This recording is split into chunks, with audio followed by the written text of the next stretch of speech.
बिल्कुल देखो पीछे बादशाही मस्जिद जी वो खूबसूरत मस्जिद नजर आ रही है सारी। दोस्तों तुहानू गुरुद्वारा डेरा साहब नजर आ रहा है। इत्थे दी खूबसूरती है कि मस्जिद दे नाल ही बिल्कुल गुरुद्वारा।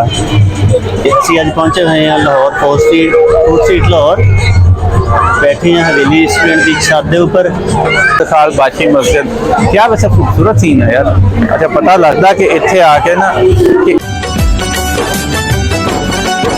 बिलियो मैं थोड़ा प्रौणचारक मियां आसिफ अली ते इस टाइम मैं मौजूद हाँ फूड स्ट्रीट शाही किला दे नाल ते इस टाइम असी हवेली रेस्टोरेंट जान लगे हाँ ते आओ तुहानू दिखाने हवेली रेस्टोरेंट ते नाल नाल तुहानू सारा क्योंकि बड़े पुराने स्टाइल च बनया होया वा ते शान साहब बाहरों माड़ा जिहा दिखा दिओ पहले फिर अंदर चलते हैं। तुसीं देख रहे हो इत्थे लोकां दा जिहड़ा आण जाण सारा दिन जारी रहिंदा ते आओ जी आ देखो क्या खूबसूरत इन्होंने इंट्रेंस बनाई हुई है बिल्कुल पुराने स्टाइल दे विच बल्कि अक्सर चीज़ां जिहड़ियां अच्छा दरवाजा दरवाजा जिहड़ा बूहा होए पुराना ही लैके आए हुए हैं किते।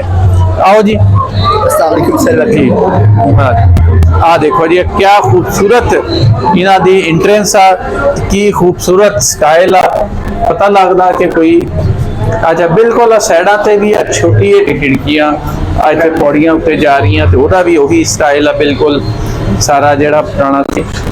अच्छा आ देखो जी आ बकायदा इत्थे खूबसूरत अंदाज दे विच इहनूं सैट किया गया सारा वही बेमनकश टाइलां इत्थे लाइयां गईयां। खाओ जी क्या खूबसूरत स्टाइल आ इधर आ देखो जी। अच्छा ये इत्थे इन्हां ने बड़ा जिहनूं इधर आ दिखाओ जी इत्थे हुण अंदर इंटर हुंदे होए सामने फोटो इन्होंने लाई आ महाराजा रणजीत सिंह दी बड़ी सोहनी गल आ शेरे पंजाब दी फोटो इत्थे सजाई गई है लाई गई है नाल माई जिंदा दी फोटो भी आ। अच्छा हुण इन्हां नूं की समझावे बंदा खड़क सिंह दी फोटो उत्ते लाती और खड़क सिंह हालांकि रणजीत सिंह दा महाराजा रणजीत सिंह दा मुंडा भी उहदी उत्ते महाराजा दी उत्ते लाओ ते खड़क सिंह दी थल्ले लाउणी चाहिदी सी। असल च उन्हां नूं अंदाजा भी नहीं ना आप भी नहीं पता हुंदा अक्सर लोकां नूं कि किहड़ा उन्होंने देखिया वो तलवार लैके बैठा तो उन्होंने क्या वावा बड़ा जा। अच्छा आ भी दिखा लो जी इधर आ भी पुराने दौर दे सारा कुछ आ भी सारा पिया सराइयां पईयां दूजियां शैवां पईयां वा। अच्छा आ देखो बड़ा अच्छा मंजर है वैसे और बड़ा सोहना लग्या देख के ते इधर आओ जी आ भी अगले पासे हम चलते हैं हुण की प्रोग्राम रशीद साहब किथे चलिए। अच्छा आ देखो जी ये भी इधर बहरहाल इन्होंने पुराना लुक देने की कोशिश की है टच देने की कोशिश की और चंगा लगता पर मेरा तो दिमाग शार्ट करता इन्होंने इतने। बहरहाल जी आ देखो ये सोहना सारा। अच्छा आ जाओ जी ते आ इधर साढ़े रशीद साहब खड़े रशीद साहब को भी दिखा लो जी ते नाल डॉक्टर साहबा भी आई हुई मलाखाना भी दिखा दे माड़ा जिहा सारा। हाँ अच्छा वैसे सोहना वैसे सैटिंग की है इन्होंने अच्छी है मैंने वैसे अच्छी लगी सारी सैटिंग ते वो भी परे परे तलवारां भी ते पुराने दौर दी बंदूकां भी ते पूरा सारा ना बड़ा अच्छा वैसे सजाया हुआ वैसे और अच्छा लग रहा यानी कि ओवरऑल लुक एदी अच्छी लगी है मैनू।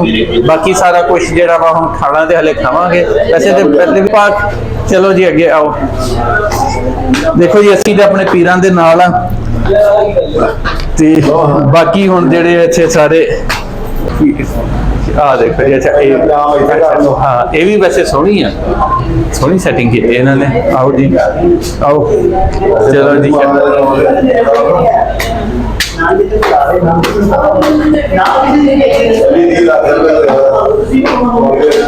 हाँ देखो जी है आ देखो जी शाह जी की फरमा रहे हो। अच्छा कितनी मंजिल से जाना मुर्शद पाक है चस आ रही है क्या आ देखो जी ये चरखा चुरखा इतने रखा हुआ है भी एक अच्छा लग रहा वा सीन के इधर यानी कि बहरहाल ओवरऑल अच्छी एक चीज़ लग रही है। आ देखो इधर परले पासे दिखाइए आ देखो जी यार चंगा भला मैनू शान ने मरवाता ਓਏ ਅਸਲ 'ਚ ਨਾ ਮੇਰਾ ਹੋਇਆ ਤੁਹਾਨੂੰ ਪਤਾ ਐਕਸੀਡੈਂਟ ਤੇ ਗੋਡੇ ਦੇ ਆਪਰੇਸ਼ਨ ਦੀ ਵਜ੍ਹਾ ਤੋਂ ਨਾ ਮੇਰੇ ਲਈ ਤੁਰਨਾ ਖਾਸਾ ਔਖਾ ਵਾ।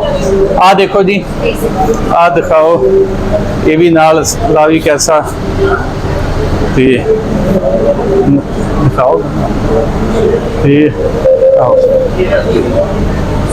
ਆ ਦੇਖੋ ਬਹਰਾਲ खूबसूरत एक अरेंजमेंट है इत्थे, अच्छा लग्या, पुराना स्टाइल है सारा ते हुण वेट कर लो फिर करते हैं क्यों सीटिंग है नहीं। अच्छा आ देखो जी, आ शान आ दिखाई, ये लगता इन्होंने कोई पुरानी ना कबट लभ के इत्थे अलमारी रखी है, सोहनी लग रही है ते आ भी अच्छा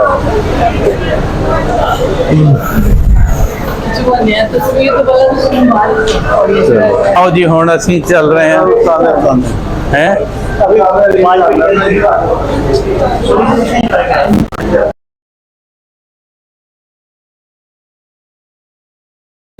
चलो जी, आओ जी हुण उत्ते चलिए। वाह जी वाह, आ गए जी। आ देखो जी, ये हुण आ गया रेस्टोरेंट का टॉप का मंजर, बड़ा खूबसूरत यार। इधर आ दिखा बाची मस्जिद, क्या वैसे खूबसूरत सीन है यार। अच्छा पता लगता कि इत्थे आके ना कि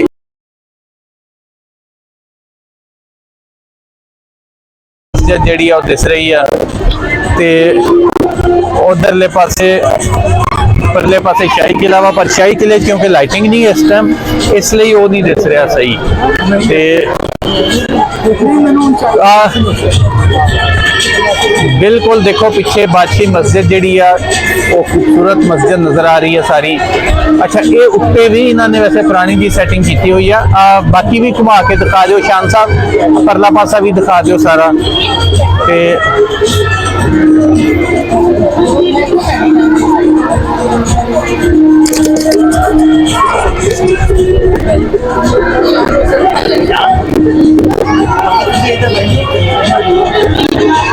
देखो जी थले फूड स्ट्रीट का मंजर भी बड़ा सोहना लगता वैसे तो इथों, और बड़ा अच्छा, यानी कि एक खूबसूरत जगह वा और एक पता लगता कि इतने कोई सेटिंग हुई हुई है तो कुछ बनाया गया। दोस्तों मैं हुणे हुणे ज्वाइन किया मियाँ साहब नूं ते असीं अज पहुंचे हुए हैं लाहौर फूड स्ट्रीट लाहौर। बैठे हैं हवेली रेस्टोरेंट की छत के उपर। साढ़े सब आ गए बैक साइड से तो नजर आ रहे अपना फूड स्ट्रीट के नज़ारे, लोग छत पे बैठ के खाना इंजॉय करते। डॉक्टर कशमिंदर कौर जी मुल्लांपुर दाखा डिस्ट्रिक्ट लुधियाना तो तशरीफ लैके आए हुए हैं जत्थे दे नाल।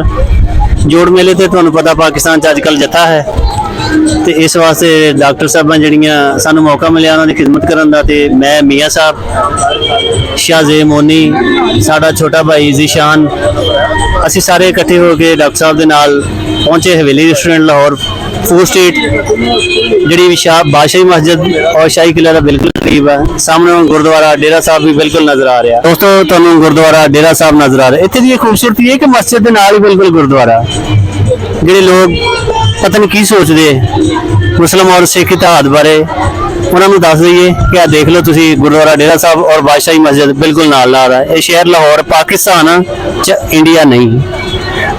बाकी मियाँ साहब के हवाले करना मैं। वाह जी, बहरहाल तुसी देख रहे हो सारा कि इतने बड़ा अच्छा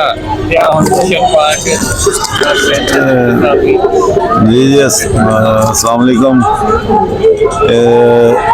मियाँ आसिफ पंजाबी साहब, अब्दुल रशीद साहब, वेरी नाइस पर्सन ते सब तो जी इस वक्त अहम पर्सनैलिटी जो साढ़े दरम्यान मौजूद है, जेडे असी सारे कीन हाँ उन्होंने मिलन दे। एक दानश्वर इंडिया तो आए हुए PhD स्कॉलर डॉक्टर कशमिंदर कौर साहिबा जिन्होंने असी वेलकम कहने और वो जगह जिथे सिख इतिहास का सारा दिल है समझ लो। तो पहली दफा 1761 अलोवालिया मिसल के जोड़े मालिक सन जस्सा सिंह उन्होंने लाहौर को फतह किया। लाहौर की हिस्ट्री अगर सिख इतिहास ਪਹਿਲਾ ਜਿਹੜਾ ਬਾਦਸ਼ਾਹ ਅਲੋਵਾਲੀਆ ਮਿਸਰ ਦਾ ਜਿਹੜੇ ਬਾਨੀ ਸਨ 1799 ਦੇ ਵਿੱਚ ਇਹਨੂੰ ਸ਼ਾਹੀ ਕਿਲੇ ਤੇ ਲਾਹੌਰ ਤੇ ਕਬਜ਼ਾ ਕੀਤਾ ਤੇ ਖਾਲਸਾ ਰਾਜ ਦੀ ਬੁਨਿਆਦ ਰੱਖੀ। ਕਿਉਂਕਿ ਪਹਿਲਾਂ ਜਿਹੜਾ ਸਿੱਖ ਇਤਿਹਾਸ 1733 ਤੋਂ ਲੈ ਕੇ 1799 ਤੱਕ ਹੈ, ਉਹ ਮਿਸਲਾਂ ਦੇ ਵਿੱਚ ਇਹਨਾਂ ਦੀਆਂ ਮਿਸਲਾਂ 12 ਮਿਸਲਾਂ ਸਨ। 12 ਮਿਸਲਾਂ ਸਨ ਤੇ ਉਹ ਯਾਨੀ ਉਹਨਾਂ ਵਿੱਚ ਰਾਮਗੜੀ, ਭੱਗੀ, ਅੱਲੋਵਾਲੀ, ਸਿੰਘਪੁਰੀਏ, ਸ਼ਹੀਦੀ, ਮੇਕੀ, ਇਸ ਤਰ੍ਹਾਂ 12 ਮਿਸਲਾਂ ਹਨ ਟੋਟਲ।